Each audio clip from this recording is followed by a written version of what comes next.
ఓం నమో భగవతే వాసుదేవాయ.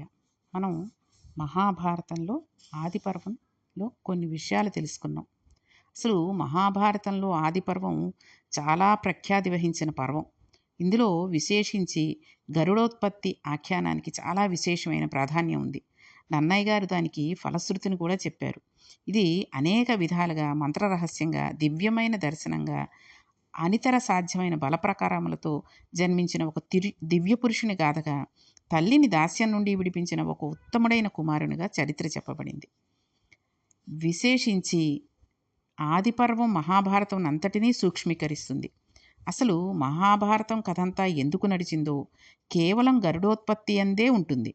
వినత, క్రదువ, కశ్యప ప్రజాపతుల కథను పునాదిగా చేసుకుని మిగిలిన మహాభారతాన్ని అంతటినీ నిర్మాణం చేయడం జరిగింది. ఇది కల్పిత కథగా సృష్టించబడింది మాత్రం కాదు. కానీ జాగ్రత్తగా పరిశీలన చేసినప్పుడు కశ్యప ప్రజాపతి, వినిత, క్రదువుల కథయే తర్వాత కాలంలో మహాభారతంగా పరిణమిస్తుంది. ఇందులోనే మనిషి దేనివలన పాడవుతాడో, దేనివలన మనిషి ఉన్నతిని పొందుతాడో, మనిషి ప్రధానమైన బలహీనత ఏదో, ఏ బలహీనత మనిషిని పాడు చేస్తుందో, ఒక చెట్టు త్వరలో ప్రారంభమైన అగ్నిహోత్రం చిట్ట చివరకు ఆ చెట్టును ఎలా కాల్చేస్తుందో, అలా మనకి సంతోషంగా కనిపించే ఏ గుణం చిట్ట చివరకు మనల్ని ఆశ్రయించిన వాళ్ళని కూడా నశింపజేస్తుందో, అటువంటి విశేషాలతో కూడిన ఆఖ్యానం గరుడోత్పత్తి. అందుకే పెద్దలు దానికి చాలా ప్రాధాన్యం ఇస్తారు.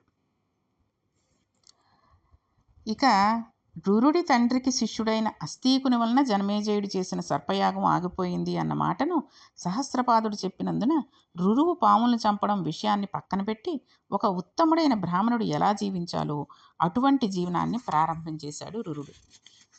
కృతయుగంలో కశ్యప ప్రజాపతి అనేక మంది భార్యలతో ఉండేవారు. ఇది ఇక్కడ మనం ఏం చేస్తున్నామంటే, మునులు అడిగినటువంటి ప్రశ్నకి సమాధానంగా ఆ ముని చెప్పేటటువంటి విషయాన్ని మనం ఈ కథ కింద చెప్పుకుంటున్నాం. కాబట్టి కృతయుగంలో కశ్యప ప్రజాపతి అనేక మంది భార్యలతో ఉండేవాడు. బ్రాహ్మణుడికి 4 వర్ణముల వారిని భార్యలుగా స్వీకరించడానికి అధికారం ఉంది. అయితే దానికి కొన్ని ప్రత్యేకమైన పరిస్థితులు ఉంటాయి. ఆయా పరిస్థితులు యందు మాత్రమే స్వీకరించాలి తప్పితే, అధికారం ఉంది కదా, బ్రాహ్మణుడు కదా అని చెప్పి అన్ని కులాల వాళ్ళని ఈ కాలంలో అది పనికిరాదు, స్వీకరించకూడదు. ఏకపత్ని వ్రతమే అన్నిటికన్నా సర్వోత్కృష్టమైన వ్రతం. కొన్ని కారణాల చేత 4 వర్ణముల వారిని వివాహం చేసుకోవడం అనేది బ్రాహ్మణునికి శాస్త్రంలో అంగీకరింపబడిన సిద్ధాంతం. కశ్యప ప్రజాపతి అంతమంది భార్యలను స్వీకరించాడు అంటే దానికి ఒక్కటే కారణం ఉంది. చతుర్ముఖ బ్రహ్మగారు ఆయనను ఆదేశించాడు. నీవు చాలా గొప్ప తేజస్సు గలవాడివి, ప్రజాపతివి. నాకు ఈ భూమి మీద అనేకమైన ప్రాణులు సృజించబడాలి. ఈ భూమి మీద ఎన్నో రకాలైన ప్రాణిజాతము ఉత్పత్తి జరిగేటట్టుగా ఇన్ని రకములైన ప్రాణులు సృజించబడడానికి నీవు తగిన పరిశ్రమ చేయవలసి ఉంటుంది అని ఆజ్ఞాపించాడు. ఈ భూమి మీద ఉన్న అనేక రకములైన ప్రాణులు, పాములతో సహా అన్నీ కశ్యప ప్రజాపతి బిడ్డలే. ఆ మాటకు వస్తే ఈ భూమి కూడా కశ్యప ప్రజాపతిదే. భూమికి కూడా కాశ్యపి అని పేరుంది. ఈ భూమిని కశ్యప ప్రజాపతి దానం పట్టాడు. అందుకే కశ్యప ప్రజాపతి స్పర్శ లేకుండా మనకి ఎక్కడా ఏదీ ఉండదు. ఆయన అంతటి మహాపురుషుడు. ఈ కశ్యప ప్రజాపతికి ఉన్న భార్యలలో కద్రువ, వినత, ఈ పేర్లు మాత్రం బాగా గుర్తుంచుకోండి. అనేవాళ్ళు 2 ఉన్నారు. ఈ పేర్లు గుర్తుంచుకోవడం ఎందుకు అన్నది కూడా మీకు తర్వాత తెలుస్తుంది. అయితే ఆయనకి వీళ్ళిద్దరే భార్యలు కాదు, ఆయనకి ఇంకా చాలామంది భార్యలు ఉన్నారు. వారిలో ఈ 2 కూడా ఉన్నారు. ఈ కథకు సంబంధించినంత వరకు ఆ 2 భార్యల విశేషమే ప్రముఖంగా అవసరం. కాబట్టి కశ్యప ప్రజాపతికి భార్యలుగా ఉన్న ఆ 2 గురించే ప్రస్తావన చేయబడుతూ ఉంటుంది. వాళ్ళు భర్తను ప్రార్థన చేశారు. ఏమని? నీ తేజస్సు వలన మేము సంతానాన్ని పొందాలని అనుకుంటున్నాం అని అడిగారు. అలా అడిగే ముందు కొన్ని వేల సంవత్సరములు ఆయనకు పరిచర్య చేశారు, అంటే సేవ చేశారు. ఇది సనాతన ధర్మంలో ఒక గొప్ప విచిత్రమైన విషయం. వివాహం చేసేటప్పుడు సంకల్పం ఏమని చెప్తారంటే, ప్రజాపత్యర్థం అని చెప్తారు. అంటే ధర్మబద్ధమైన సంతానాన్ని పొందటం కొరకు మాత్రమే వివాహం అనే ప్రక్రియ వచ్చింది. ఆర్షధర్మం చాలా చాలా గొప్పది కదండి. అది మనిషికి బలహీనతను బలంగా మార్చే ప్రయత్నం చేస్తుంది. నీవు ఇది చేయకూడదు అని చెప్పి పెట్టేసినట్లయితే అది చేయకుండా మనం ఉండలేం. శాస్త్ర ప్రకారంగా విహిత కర్మచరణం తేలిక, నిషిద్ధ కర్మ పరిత్యాగం చాలా కష్టం. అది మనిషి బలహీనత. కోట్ల జన్మలుగా తరుముకు వచ్చిన వాసనా బలం మనిషిని ఒక స్థాయిలో నిలబడనివ్వదు, కిందకు తాగేస్తూ ఉంటుంది. అంతే కదండి. ఈ పని చెయ్యొద్దు, నువ్వు దొంగతనం చెయ్యొద్దు అని చెప్పామనుకోండి, అలవాటయ్యి ఒకసారి వాడు ఆ డబ్బు తీసుకోవడమో ఆ వస్తువు తీసుకోవడమో అలవాటైన వాడు అలాగే అంటాడు కానీ ఆ బుద్ధి నుంచి పక్కకి తొలగలేడు. ఏదో రకంగా కనీసంలో ఒక రూపాయైనా సరే అటు చూసి ఇటు చూసి నెమ్మదిగా తీసేసుకుని ఆ రోజుకి సంతోషపడిపోతూ ఉంటాడు. అలాగే ఒక ఏదో ఒక చిన్న విషయం ఉంది, ఈ రకంగా నువ్వు ఇటు పక్క నుంచి వెళ్ళొద్దు, నీకు దగ్గర దారైనా సరే అన్నా సరే అటు నుంచే వెడుతూ ఉంటారు. ఎందుకని? తొందరగా అయిపోతుంది కదా, తొందరగా వెళ్ళొచ్చేస్తాం కదా అనుకుంటారు.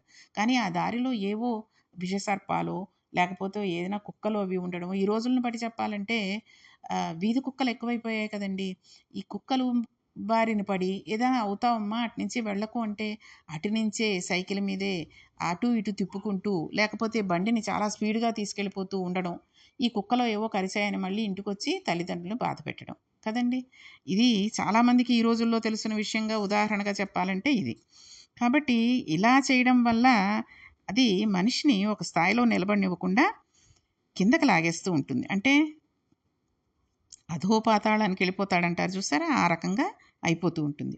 నిషిద్ధ కర్మను పరిత్యజించలేని బలహీనత అనుష్ఠానంలో 4 అడుగులు ముందుకు వేస్తే 10 అడుగులు వెనక్కి లాగేస్తూ ఉంటుంది. ఏది చెయ్యొద్దు అని శాస్త్రం చెప్పిందో అది చెయ్యకుండా మనిషి ఉండలేడు. దానిని గెలవడం చాలా కష్టం. మనకి వివాహంలో ప్రజాప్రత్యర్థం అని శాస్త్రం ఎందుకు చెప్పిందో తెలుసా అండి? ఒక వయసు వచ్చిన తర్వాత మనసు కామాన్ని పొందడం అనేది ప్రకృతి సహజమైన విషయం. ఈ కామాన్ని వరంగా ఎవడు వాడుకుంటాడో వాడు అభ్యున్నతిని పొందుతాడు. అది విశృంఖలత్వం పొంది హీనోపాధుల్లోకి వెళ్ళిపోవడానికి మనం ప్రవర్తించే స్వేచ్ఛే కారణం. ధర్మపత్ని అని కామాన్ని ధర్మంతో ముడివేసి స్త్రీని తీసుకువచ్చి పక్కన కూర్చోబెడతారు. ఇప్పుడు ఆయన ఆమె యందు అనురక్తుడై ఉంటే ఏమీ దోషం లేదు. ఆయన కామం ఆవిడ యందు మాత్రమే ఉంటే అది ధార్మిక కామం. ఈ ధార్మిక కామానికి ఫలితం పుత్రుడు అనే అర్థం. డబ్బు ఎలా ఉపయోగపడుతుందో అలాగే కొడుకనే అర్థం కూడా అనేక ప్రయోజనాలని తీసుకువస్తాడు. తాను సంధ్యావందనం చేయలేని రోజంటూ వస్తే తన బదులు కొడుకు చేస్తాడు. తనకి ప్రాణోత్క్రమణం అయిపోతూ ఉంటే 1,00,000 తేళ్లు కుట్టిన బాధ కలుగుతుంది అంటూ ఉంటుంది గరుడ పురాణం. కొడుకు ఒడిలో తలపెట్టుకుని ప్రాణోత్క్రమణం అవుతుంటే అప్పుడు మనసు చాలా ప్రశాంతంగా ఉండి ఆ బాధ ఉండదు అని కూడా గరుడ పురాణమే చెప్తోంది. కాబట్టి మరణించేటప్పుడు ఎక్కడో ఏదో ఊళ్ళో ఏదో దేశంలో కొడుకుని పెట్టుకుని ఇక్కడ కొడుకు మా అబ్బాయి అమెరికాలో ఉన్నాడండి, మా అబ్బాయి కెనడాలో ఉన్నాడండి, మా అబ్బాయి ఆస్ట్రేలియాలో ఉన్నాడండి అని గొప్పలు చెప్పుకుంటూ వాడు అక్కడెక్కడో ఉన్నాడు. ఇక్కడ ఇతనికి ప్రాణోత్క్రమణం అయిపోయింది, ప్రాణం పోతోంది, రమ్మంటే వెంటనే రాగలడా? రాలేడు. 2 రోజులు 3 రోజులు పడుతుంది. ఎందుకంటే అక్కడ అన్ని పనులు అప్పచెప్పుకోవాలి. వెంటనే ఇలా బస్సు ఎక్కేసి పెట్టేబేడ సర్దేసుకుని పక్కూరు కాదు కదండి. కాబట్టి అవన్నీ అయ్యేసరికి తండ్రిని కొడుకు వస్తాడట అని చెప్పి ఐస్ బాక్స్లో పెట్టేస్తూ ఉంటాడు. ఐస్ బాక్స్లో పెట్టేసినంత వల్ల ఏమవుతుందండి, ఆ మనిషి శరీరం బిగుసుకుపోతుంది. ఇతడు వస్తాడు ఏదో దాన్ని ఏమిటో అంటారు ఆ రకంగా, పగలు వాళ్ళకి మనకి రాత్రి కాబట్టి ఆ నిద్ర అది సరిగా లేక ఏదో వాళ్ళు చేస్తూ ఉంటారు. ఈ ఐస్ గడ్డలో గడ్డ కట్టేసినటువంటి శరీరం వాడు ఎన్ని మంత్రాలు చదివితే ఎంత కార్యక్రమం చేసినా మాత్రం కాలుతుందా అండి? కాలదు. కాబట్టి కొడుకు అనేవాడు పక్కన పక్కనంటే ఇంట్లోనే ఉండడం కాదు, కనీసం హైదరాబాదు, మెడ్రాసు, బెంగుళూరు అని మన దేశంలోనే ఉంటే రాత్రెక్కితే పగలకైనా వస్తాడు కదండి. కాబట్టి ఇది కొడుకు అనేది డబ్బు ఉంటే మనం ఎంతలాగా ఖర్చు పెట్టుకోవడానికి మంచి విషయాల గురించి ఖర్చు పెట్టుకోవడానికి ఉపయోగించుకోవడానికి వీలవుతుందో కొడుకుని కూడా ఆ రకంగానే చెప్పింది శాస్త్రం. కాబట్టి ప్రాణోత్క్రమణ సమయం నందు మరణవేదనలో విపరీత దుఃఖం కలగకుండా ఉంచగలిగిన ఏకైక స్థానం పుత్రుడు ఒక్కడికే ఉంటుంది. అందుకే ఐశ్వర్యాలు ఎన్నండి మీకు, ఎంతో ఐశ్వర్యం ఉందండి అని డబ్బుని చూపించుకోవడం కాదు, కొడుకున్నాడా లేదా అన్నది చూసుకోవాలి. ఐశ్వర్యములలోకెల్లా మహదైశ్వర్యం పుత్రగాత్ర పరిష్వంగమే. కొడుకు ఒడిలో ప్రాణం వదలడం కాశీలో ప్రాణం వదలడంతో సమానం అన్నారు. తండ్రి మరణాంతరం కొడుకు గయ వెళ్ళి గయా శ్రాద్ధం పెడతాడు. గయ వెళ్ళి శ్రాద్ధం పెట్టిన తర్వాత పునరావృత్తి రహిత శాశ్వత శివ సాయుధ్య స్థితిని ఆ తండ్రి పొందుతాడు. కాబట్టి ఇప్పుడు కామం ధర్మంతో ముడిపడితే కొడుకు అనే అర్థం వచ్చింది. కొడుకు ఒక్కడు ఉంటే ఇన్నిటినీ ఇస్తాడు. కూతురు ఒక్కత్తి ఉంటే కన్యాదాన ఫలితం చేత గట్టెక్కిచ్చేస్తుంది. కాబట్టి ఈ సంతానం కలగడం కోసమే కదండి వివాహం చేసేది. సంతానమే కలగకపోతే వివాహం ఇబ్బందికరమైపోతుంది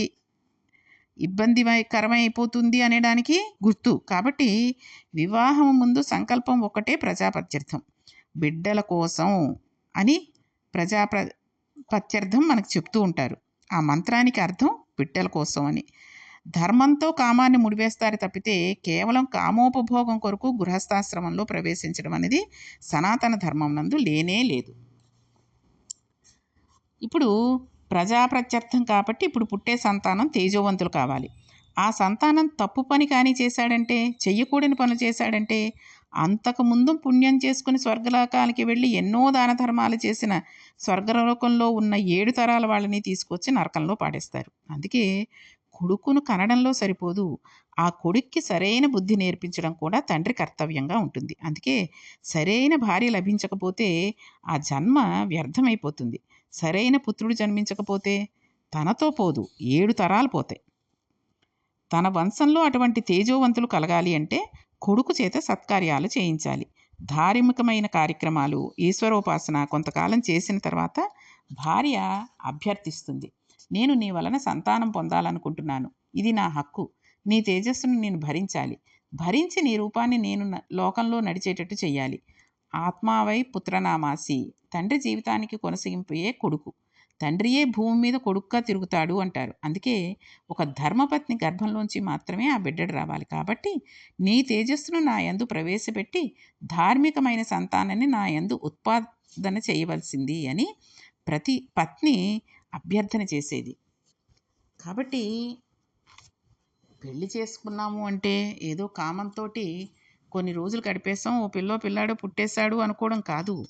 అసలు భర్త ఎటువంటి వాడు, ఏ రకంగా ఆయనకి సేవలు చేయాలి, ఏ సమయానికి ఏది ఇవ్వాలి అన్నీ తెలుసుకుని ఆయనకి సేవలు చేసి ఆయనతో సంతోషం ఉండి ఒకళ్ళనొకళ్ళని అర్థం చేసుకున్న తర్వాత, అంటే అలా నేను 5 ఏళ్ళు 6 ఏళ్ళు 7 ఏళ్ళు కాదు, పెళ్ళయిన తర్వాత ఒక నెల ఏదైనా ఇద్దరు సంతోషంగా ఉంటున్నారేమో, తర్వాత ఈ జాబుల వలన వాటి వలనను లేనిపోని ఈగోల వల్ల, ఈ ఫాల్స్ ప్రెస్టేజ్ వల్ల చాలామంది కాపురాలు చాలా అధ్వానంగానే ఉంటున్నాయి ఈ రోజుల్లో అని చెప్పుకోవచ్చు. ఎక్కడో చాలామంది ఒకళ్ళనొకళ్ళు అర్థం చేసుకునేవాళ్ళు, తల్లిదండ్రులు చెప్పిన మాటను వినేవాళ్ళు, అలా వేళ్ళ మీద లెక్కెట్టచ్చు అన్నట్టుగా అయిపోతుంది ఈ లోకం. కాబట్టి ఇటువంటి విధానాలన్నిటినీ కూడా తల్లిదండ్రులు చెప్పాలి. వివాహం అయిన తర్వాత భర్తతోటి ఈ రకంగా ఉండాలమ్మా, ఈ రకంగా చెయ్యాలి, భార్యని ఇలా చూసుకోవాలి, వాళ్ళకి ఏదైనా కష్ట సమయంలో అంటే ఏ ఒంట్లో బాగుండనప్పుడు ఎప్పుడైనా కాస్త సాయం చెయ్యాలి. అలా అని ప్రతి పనిని భార్యను కూర్చోబెట్టేసి మంచం మీద ఇల్లు తుడవడం దగ్గర నుంచి నువ్వే చేయడం కాదు. భార్యకి ఒంట్లో బాగుండలేనప్పుడు, వంట చేయలేనప్పుడు, ఇంకా చేయలేదని కోపాలు తెచ్చుకోకుండా, ఆ రోజు ఇప్పుడు అన్నీ టిఫిన్లు అవి వచ్చేస్తున్నాయి కదండీ, అవి తెప్పించుకోవడము, కుదిరితే మగపిల్లలకి కూడా వంట నేర్పించడం ఈ రోజుల్లో తల్లులు చేయవలసిన ముఖ్యమైన పనే అని నేనైతే చెప్తాను. ఎందుకంటే బయట నుంచి తెచ్చుకునే పరిస్థితులు ఉండొచ్చు, ఉండకపోవచ్చు. ఇంట్లో కాస్త ఒక కూరో 2 రకాల కూరలు నేర్పించామనుకోండి వాళ్ళకి ఎప్పుడైనా ఒంట్లో బాగుండకపోతే, సర్వసాధారణంగా స్త్రీ ఒంట్లో బాగుండకపోయినా, పెళ్ళైన స్త్రీ ముఖ్యంగా చెప్పాలంటే, అయ్యో ఈయన బాధపడతారేమో, ఈయనకేమీ చేత కాదు, పెళ్ళైన మర్నాడే అలా మారిపోతుందండి ఆడది, అసలు నిజానికి వద్దమ్మా ఆయన ఒకరు చేసుకోలేరు అంటూ ఉంటుంది. ఇంకో 4 రోజులు ఉండవే పుట్టింట్లో అన్నది. పుట్టింటి నుంచి వెళ్ళిపోయేటప్పుడు, పెళ్ళై వెళ్ళిపోయేటప్పుడు అయ్యో అమ్మా నాన్నని వదిలేసి వెళ్ళిపోతున్నానని బోరున ఏడ్చిన పిల్ల అక్కడికెళ్ళి 4 రోజులు ఉండి, "ఒక్కసారి రావే ఇంటికంటే" "అబ్బో ఇక్కడ ఇబ్బంది అయిపోతుందమ్మా ఈయనకి" అంటుంది. అంత బంధం ఏర్పడిపోతుంది ఈ పెళ్ళి అన్న మాట వల్ల, ఈ తాళి కట్టించుకున్నందువల్ల.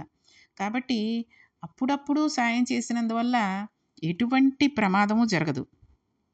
కాబట్టి ఆ భార్య భర్త భార్యని అర్థం చేసుకుని ఒక 4, 5 నెలలు లేదా 6 నెలలు కాస్త అన్యోన్యంగా ఉంటూ ఏ విధమైనటువంటి కోపాలొచ్చినా వెంటనే సర్దుకుపోతూ కనుక ఉన్నట్టయితే ఆ దంపతులు చాలా గొప్పవారనే చెప్పుకోవచ్చు ఈ రోజులను బట్టి. కాబట్టి ఈ రకంగా ఈ సేవ చేసుకుని ధార్మికమైన సంతానాన్ని నా యందు ఉత్పాదన చేయవలసింది అని పత్ని అభ్యర్థన చేసేది. ఒకనాడు కామం అంత ధర్మబద్ధంగా ఉండేది. అలా వినతా క్రతువుల కశ్యప ప్రజాపతిని నీ వలన మేము సంతానం పొందాలనుకుంటున్నాము అని అడిగారు. ఇప్పుడు కశ్యప ప్రజాపతి తప్పకుండా మీకు ఎటువంటి సంతానం పొందుదామని ఉందో నాకు చెప్పండి అన్నాడు. ఆయన మీకు ఇలాంటి సంతానం కలుగుతుందని తన వాక్కు చేత చేయగలిగిన మహాపురుషుడే కదండి. మీకు వెంటనే సంపూర్ణ ఆరోగ్యవంతుడు, సకల విద్యాధరుడు నీకు పుడతాడు అని ఇద్దరికీ కూడా వరం ఇవ్వచ్చు. అలా ఇవ్వగలిగిన వాడే, అంతటి మహాపురుషుడు ఆయన. కానీ కశ్యప ప్రజాపతి నిర్ణయించలేదు. ఎందుకు నిర్ణయించలేదు అంటే దానికి ఒక్కటే కారణం. కశ్యప ప్రజాపతి తామరాకు మీద నీటి బొట్టు లాంటివాడు. రాక్షసులు ఆయన బిడ్డలే, దేవతలు ఆయన బిడ్డలే. ఆయన మాత్రం ఎప్పుడూ బ్రహ్మజ్ఞానంలో రమిస్తూ ఉంటాడు. ఆయన దేనిని అంటిపెట్టుకునే స్వభావం ఉన్నవాడు కాదు. సంసారం నందు ఉండి తరించిన మహాపురుషులే సనాతన ధర్మం నందు ఎక్కువ. కాబట్టి కశ్యప ప్రజాపతి అటువంటి వాడు కనుక తన పత్నులను మీకు ఎటువంటి సంతానం కావాలని కోరుకుంటున్నారు అని అడిగాడు. అంటే కద్రువ మొట్టమొదటి కోరిక కోరింది.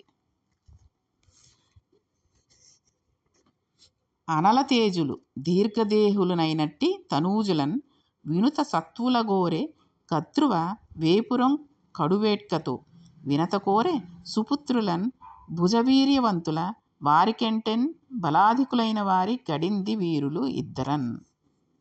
ఇది ఒక చమత్కారం. మహానుభావుడు నన్నయ్య భట్టారకుడు ఎంత ఆశ్చర్యకరంగా రచన చేశారో చూడండి. ఆయన ఋషి అండి. మొదట కద్రువ కోరుకుంది. ఏమని అడిగిందండి? అగ్నిహోత్రంతో సమానమైన తేజస్సు కలిగిన వాళ్ళు, విశేషమైన బలము ఉన్నవాళ్ళు, చాలా పొడుగైన దేహములు కలిగిన వాళ్ళు, చాలా సత్వం ఉన్నవాళ్ళు, అనేక మంది సంతానం కావాలి అంది. ఆయన ఒక చిరునవ్వు నవ్వాడు. ఇప్పుడు వినత వంక తిరిగాడు. ఇందులో మనస్థితి అని ఒక మాట ఉంటుంది. ఎంత అక్క చెల్లెళ్ళైనా వాళ్ళు తోటికోడళ్ళు. అందుకని వీళ్ళిద్దరికీ ఏమిటంటే ఒకరికి పుట్టే బిడ్డల కన్నా బలవంతులు ఉండాలని కద్రు ముందు ఏమని అనుకుందంటే 1000 మంది పిల్లలు, అంత పొడుగైన శరీరం ఉన్నవాళ్ళు, అంత తేజస్సు ఉన్నవాళ్ళు, అంత బలవంతములని నేను కోరుకున్నాను అనుకుంది. ఇప్పుడు ఆవిడ మనసులో ఏదైనా కోపం ఉంది అని చెప్పడం చాలా కష్టం. ఎందుకంటే ఆవిడ కోరి ఊరుకుంది. వెంటనే కశ్యప ప్రజాపతి వినతి వంక చూశాడు కదండి. ఆవిడంది, ఈవిడ ఎంత బలం కల పిల్లలు కావాలని కోరుకుందో అంతకన్నా బలమైన పిల్లలు, సుపుత్రులన్ అంటే సుపుత్రులు, మంచి పుత్రులు కావాలి అని కోరుకుంది. సంతోషించే మాట వేసింది. ఇది వినత అదృష్టం. ఆ మాట ఆవిడ నోటి వెంట రావడమే అదృష్టం. అసలు సుపుత్రుడైతే తల్లి కీర్తి కన్నా తండ్రిని బాగా ఉన్నతమైన స్థానంలో నిలబెడతాడు, తల్లిని ఆనందపరుస్తాడు. కానీ ఆ కొడుకు వలన ముందు పేరు పొందేవాడు తండ్రి. కాబట్టి సుపుత్రులైన వారు నాకు కావాలి, అపారమైన బలపరాక్రమాలు కలిగిన వారు, కద్రువుకు పుట్టబోయే సంతానం కన్నా బలం కలిగిన వారు 2 పుత్రులు నాకు కావాలి అని అడిగింది. కద్రువ అనేక మంది పుత్రులు కావాలి అని అడిగింది. వినత 2 పుత్రులు కావాలి అని అడిగింది. కశ్యప ప్రజాపతి తథాస్తు, అలాగే జన్మించుదురు కాక అన్నారు. ఇప్పుడు ఆయన ఏం చేయాలి? వాళ్ళు ఎలాంటి బిడ్డలు కావాలని కోరుకున్నారో అలాంటి బిడ్డ పుట్టాలంటే దైవానుగ్రహం సంపాదించాలి. అందుకని ఆయన పుత్రకామేష్టి చేశాడు. ఎక్కడో పెద్దలు చేసిన పుణ్య విశేషం చేత తేజోవంతుడైన వాడు, పరమ విద్యావంతుడు, గొప్ప ఐశ్వర్యవంతుడు జన్మిస్తాడు. ఇది ఈయన ప్రతిభ కాదు, ఈయన ముందు ఉన్నవాళ్ళు చేసిన పుణ్యం ఈయనను కాపాడింది.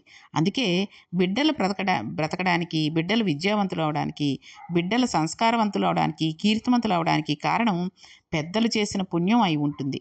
అందుకే తల్లిదండ్రులు చేసిన ఏం పుణ్యం చేసిందో ఆ మహాయిల్లాలు అంత చక్కటి బిడ్డ పుట్టాడు అంటూ ఉంటారు చూసారా మామూలుగా. కాబట్టి తల్లిదండ్రులు చేసిన పుణ్యాలు పాపాలు రెండూ కూడా పిల్లలకే చెందుతూ ఉంటాయి. కాబట్టే వాళ్ళు నడిచే పద్ధతిని, చేసే పనిని చాలా ఆలోచించి జాగ్రత్తగా చేస్తూ ఉండాలి. కాబట్టి వాళ్ళు అడిగిన బిడ్డల్ని ఇవ్వడానికి ఈశ్వరుణ్ణి సేవించాడు. ఎవరు? కద్రువ, వినత అడిగారు కదండి. వాళ్ళు అడిగిన పిల్లల్ని ఎలాగ ఇవ్వాలి? వాళ్ళు అడిగిన పిల్లల్ని తనంతట తాను ఇవ్వాలంటే అవదు. కాబట్టి కశ్యప ముని పరమేశ్వరుణ్ణి ప్రార్థించాడు. పుత్రకామేష్టి చేశాడు. అసలు నిజానికి మంచి బిడ్డలు కావాలి అని అనుకున్న వాళ్ళు అందరూ కూడా చేయవలసినది ఈశ్వరారాధనమే. కశ్యప ప్రజాపతి పుత్రకామేష్టి చేశాడు. దేవతల అనుగ్రహాన్ని పొందాడు. ఈ అనుగ్రహం కారణం చేత ఆయన తేజస్సు ఆయన ఇద్దరి భార్యల్లోకి ప్రవేశించింది. ఆ ఇద్దరి భార్యలు గర్భాలు అండాలుగా మారాయి. అపరిమిత బలపరాక్రమం గల ఇద్దరు బిడ్డలు కావాలని కోరుకుంది వినత. మహాతేజోవంతుల అపారమైన పొడుగు ఉన్నవారు అయినటువంటి అనేక మంది బిడ్డలు కావాలని కోరుకుంది కద్రువ. వీరి కోరిక కశ్యప ప్రజాపతి ఈశ్వరుడికి చేసిన ప్రార్థన వల్ల తీరిందా లేదా, ఎవరికి ఎంతమంది పిల్లలు పుట్టారు, ఎలా పుట్టారు అనే విషయాన్ని మనం రేపటి పారాయణంలో తెలుసుకుందాం. ఓం నమో భగవతే వాసుదేవాయ.